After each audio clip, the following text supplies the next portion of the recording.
Hello everyone, welcome to Sanmarga classes. ಮೊದಲನೇ ಪ್ರಶ್ನೆ ವಾಯುಗೋಳ ಎನ್ನುವಂತಹ ಚಾಪ್ಟರ್ ಇಂದ ಭಾರತದಲ್ಲಿ ಅತಿ ಹೆಚ್ಚು ಉಷ್ಣಾಂಶ ಇರುವ ದಾಖಲಿಸಿದ ಪ್ರದೇಶ ಯಾವುದು ಅಂತ ಕೇಳ್ತಾ ಇದ್ದಾರೆ. ಭಾರತದಲ್ಲಿ ಅತಿ ಹೆಚ್ಚು ಉಷ್ಣಾಂಶ ದಾಖಲಿಸಿದ ಪ್ರದೇಶ ಯಾವುದು?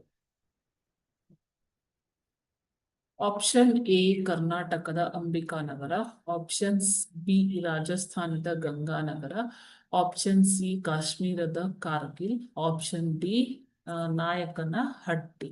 ಓಕೆ, ಸೊ ಭಾರತದಲ್ಲಿ ಅತಿ ಹೆಚ್ಚು ಉಷ್ಣಾಂಶ ದಾಖಲಿಸಿದಂತಹ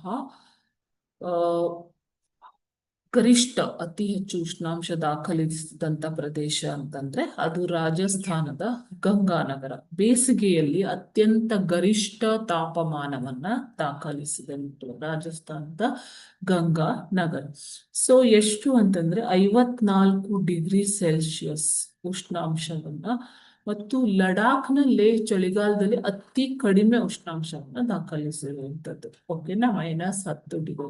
ಸೊ ಅತಿ ಹೆಚ್ಚು ಉಷ್ಣಾಂಶ ದಾಖಲಿಸಿದಂತಹ ಪ್ರದೇಶ ಯಾವುದು? ಆಪ್ಷನ್ ಬಿ ರಾಜಸ್ಥಾನದ ಗಂಗಾನಗರ ಸರಿಯಾದ ಉತ್ತರ. Okay, thank you.